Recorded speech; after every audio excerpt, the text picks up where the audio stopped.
Bienvenue dans le podcast Trends Bourse avec un regard sur l'actualité économique et vos investissements par Gaël Poncelet, journaliste chez Canal Z, et Guy Legrand, journaliste chez Trends Tendance. Ce podcast vous est présenté avec le précieux soutien de ING. Bonjour à tous, je suis ravie de vous retrouver pour ce nouveau numéro de Trends Bourse avec pas mal d'actualités pour cette semaine.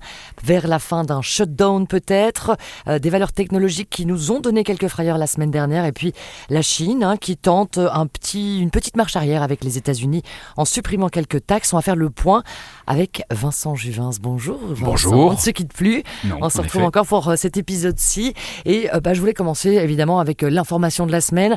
C'est cette voie positive en tout cas. On n'est pas encore, en tout cas à l'heure où on enregistre ce podcast, complètement sûr et certain, mais on pourrait voir la fin du shutdown aux États-Unis après 40 jours de blocage. C'est quand même une bonne nouvelle pour l'économie américaine. Oui, certainement, c'est le plus long shutdown de l'histoire. Alors le précédent, 35 jours sous Donald Trump Ier, si je puis en tout cas m'exprimer ainsi, avait coûté relativement peu à l'économie américaine, mais enfin on était dans un autre contexte, je dirais moins animé sur le plan commercial notamment.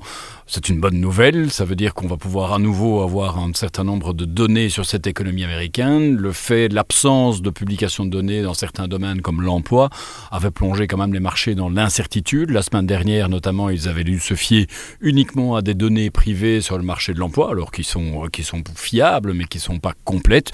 Et en tout cas, ça avait suscité évidemment des inquiétudes auprès des investisseurs. On a vu que les bourses avaient pas mal ralenti. On voit évidemment que plus le temps passait, plus ça risquait de coûter évidemment beaucoup à l'économie américaine. C'est qu'elle tourne sur la consommation. Ces consommateurs ont déjà des inquiétudes par rapport au prix dans le commerce de détail du fait de l'augmentation des droits de douane. Évidemment, si un grand nombre d'entre eux ne reçoivent plus leur salaire ou ne sont plus en activité, ça ajoute évidemment à la défiance des consommateurs américains et donc au risque pour cette économie américaine. Donc une nouvelle saluée ou en tout cas un espoir salué par les marchés aujourd'hui, évidemment qui relâche évidemment un petit peu la pression aussi après une semaine qui était quand même relativement difficile la semaine dernière. Oui, justement, on a vu Wall Street fort bien démarrer sur cette nouvelle de la fin du blocage, du shutdown. La question évidemment c'est de se dire ok, est-ce que ça a mis un terme à cette chute un petit peu de la semaine dernière ou est-ce que c'est juste une réaction à la bonne nouvelle du jour? Je pense que c'est une réaction à la bonne nouvelle du jour. Alors enfin, je ne suis pas inquiet ni optimiste pour Wall Street. Il faut savoir que Wall Street cote quand même relativement cher aujourd'hui, à peu près 23 fois les bénéfices attendus au cours des 12 prochains mois, avec des secteurs comme la technologie qui traitent à 30 froid. Rien de très inquiétant en soi, mais ça veut dire qu'à ce niveau de valorisation, chaque mauvaise nouvelle est en tout cas une raison de prendre des profits pour les investisseurs. C'est tellement dans cette perspective de fin d'année qui approche. Donc il ne faut pas être surpris d'avoir des semaines où on a, comme la semaine dernière, moins 5% sur le secteur technologique. C'est après la forte hausse des cours de ces valeurs, finalement, logique de voir ce type de mouvement en cas de déception. La tech, comme le marché américain ou les bourses de manière générale, sont pricées pour la perfection. Le moindre petit couac dans cette vision idyllique, évidemment, conduit à des prises de bénéfices. Maintenant, rien de particulièrement inquiétant. On serait inquiet, évidemment, que si on devait avoir un ralentissement économique plus prononcé, que le shutdown prolongé aurait potentiellement pu entraîner, puisqu'on sait que les marchés baissiers, des baisses de 20% et davantage, se produisent généralement dans un contexte de récession, ce qu'on a a priori pas aujourd'hui. Alors oui, justement, on parlait entre autres de ces valeurs techno et c'était la question que je voulais soumettre. On a vu la semaine dernière beaucoup de valeurs, qui est un marché qui était globalement en baisse, mais c'est vrai que ces valeurs technologiques ont particulièrement souffert. Alors chaque analyste y va un petit peu de son point de vue. On a parlé d'une saison des résultats qui était finalement pas à la hauteur des attentes, pourtant moi j'ai le sentiment que c'était quand même pas si mal. Certains évidemment sont revenus avec cette bulle technologique et les premiers signaux d'un éclatement de la bulle des valeurs techno. Alors, c'est la meilleure saison de publication de résultats depuis 4 ans aux États-Unis, il faut le signaler. On a 82% des entreprises qui ont rapporté, qui ont fait mieux qu'attendu. Et on a 90% de la market cap qui a déjà rapporté. Et elles affichent en moyenne une croissance bénéficiaire de 12%, sachant que le secteur de la tech est à plus de 20% de croissance bénéficiaire. Donc, objectivement, sur le front des bénéfices, il n'y a vraiment pas d'inquiétude. On sait que les bénéfices de la tech sont notamment soutenus par les investissements que le secteur technologique lui-même consent dans les data centers et autres. Au niveau des hyperscalers, Microsoft, Amazon et autres, on n'a entendu qu'une chose à l'issue de chaque publication de résultats, c'est qu'ils augmentaient encore les investissements qu'ils réalisaient. Donc, ils estiment, eux, que ces investissements sont absolument nécessaires. Et en tout cas, le financier que je suis, en tout cas jusqu'ici, observe qu'il y a cette nécessité. Puisque finalement, cette infrastructure nécessaire pour faire tourner les modèles d'IA, les data centers, tourne actuellement à peu près à 80% de leur capacité. Autant dire qu'on peut considérer que c'est à pleine capacité. Donc, il y a absolument besoin d'en développer davantage, certainement puisque vous et moi utilisons au quotidien davantage d'intelligence artificielle et ceci de plus en plus pour des tâches plus compliquées. Donc cette capacité, cette force de calcul, il faut continuer à la développer. On est au maximum, donc ces investissements sont nécessaires et ces investissements sont immédiatement rentables. La rentabilité sur les investissements dans les data centers, elle est de l'ordre de 20 à 25%. C'est le double de ce qu'on peut avoir sur le reste du marché. Donc, c'est vrai que quand on évoque le cas d'une bulle, pour l'instant, je suis un petit peu circonspect. Certes, on a des valeurs qui sont élevées. Certes, on a des valeurs qui pèsent lourd dans les S&P 500. Mais c'est les seuls symptômes. Pour le reste, on a objectivement un business model qui fonctionne bien, qui est rentable, des investissements qui soutiennent la croissance, mais des investissements qui sont rentables. Et puis, une bulle, historiquement, elle éclate lorsqu'on a un resserrement des conditions de financier. C'est-à-dire lorsque le crédit coûte plus cher, parce que souvent, une bulle, elle est financée à crédit. En tout cas, celle-là n'est pas financée à crédit, puisque même si on a des investissements importants sur les hyperscalaires que j'évoquais, on est à peu près à 350 milliards de dollars par an pour l'instant, ça ne représente que 61% des cash flows opérationnels, des flux de trésorerie que génèrent ces entreprises. En d'autres termes, elles n'ont pas besoin de s'endetter que pour financer ces investissements, elles peuvent largement se le permettre. Dans le même temps, elles continuent d'ailleurs à racheter à tout va leurs actions et ainsi de suite. Donc, pour l'instant, ça va. Alors, là où il y a peut-être en tout cas matière à réflexion, et Jeff Bezos, le patron d'Amazon, l'avait signalé, il y a sans doute une bonne bulle industrielle. C'est-à-dire que dans cette course à l'armement intelligence artificielle, tous ne survivront pas. C'est évident, on ne va pas utiliser Gemini, ChatGPT, Claude, que sais-je. Il y aura un ou deux modèles d'IA qui vont évidemment devenir prépondérants. Il n'y en aura pas 10. Donc il y a certainement une partie des acteurs qui disparaîtront et une sélection naturelle darwinienne qui s'opérera. Mais au-delà de ça, c'est tout. Ce n'est pas une bulle qui pourrait avoir un impact sur l'économie réelle de manière trop importante. Un petit mot quand même peut-être justement sur cette saison des résultats. C'était des résultats qui étaient très très attendus. Qu'est-ce qu'on peut dire en gros des résultats qui ont été publiés au niveau des valeurs techno Très bien, vraiment plus de 20% de croissance. D'ailleurs, aux États-Unis comme en Europe, on en a beaucoup moins en Europe, mais c'est un des seuls secteurs aussi qui tire son épingle du jeu en Europe avec les financières. Mais donc un bon cru, notamment en termes de guidance, très objectivement. Alors même si certaines valeurs expriment finalement un ralentissement de la croissance, on est toujours à des niveaux de croissance qui feraient rêver la plupart des secteurs. Donc je sors de cette saison de résultats plutôt rassuré, et il faut l'être puisqu'évidemment on paye le prix évidemment pour être exposé à cette thématique. En tant que financier ou observateur extérieur, il y a évidemment un certain nombre de choses qui nous échappent dans le développement de cette intelligence artificielle, si ce n'est en tout cas qu'on en est tous clients et de plus en plus. Donc c'est vrai que cette monétisation aussi de l'IA, il est important de la voir de plus en plus présente dans les résultats de ces entreprises et il faut dire que jusqu'ici, eh bien, c'est plutôt ce qu'on voit. D'une manière beaucoup plus générale, est-ce qu'il y a des secteurs qui, je ne sais pas, se sont peut-être révélés ou auxquels l'investisseur devrait être attentif pour les mois à venir ? Alors, je pense, quand je regarde dans les secteurs qui performent bien en termes de croissance bénéficiaire et en termes de performance boursière, il y a toujours le secteur financier. On l'a vu en Europe, mais on le voit aux États-Unis aussi. On pourrait voir aux États-Unis ce mouvement se renforcer dans la mesure où on parle de déréglementation aux États-Unis. Un certain nombre de grands noms du secteur, JP Morgan par exemple, ont évoqué que finalement le relâchement de la réglementation, notamment lié aux fonds propres qu'ils doivent maintenir pour leurs activités de marché, leurs activités de prêt, pourrait baisser, ce qui augmenterait leur capacité à octroyer du crédit. JP Morgan s'est prononcé sur le montant de 1500 milliards de prêts supplémentaires qu'elle pourrait faire dans les années à venir dans les secteurs stratégiques aux États-Unis. Donc c'est quand même significatif. Donc ça, c'est vraiment un secteur à regarder. Maintenant, alors à la fois je ne suis pas inquiet sur une bulle technologique, mais je me rends bien compte qu'on a des risques de prise de profit et que le b.a.-ba de l'investissement, c'est la diversification. Donc quand on a finalement trop de ces valeurs en portefeuille, il faut quand même écrémer objectivement. même si elles ne sont pas mauvaises. Il faut se reporter aussi sur des secteurs qui sont un peu meilleurs marchés et qui pourraient être les stars de demain. Or, c'est davantage dans les secteurs qui vont adopter l'IA et qui vont l'adopter de manière disruptive dans leur propre secteur.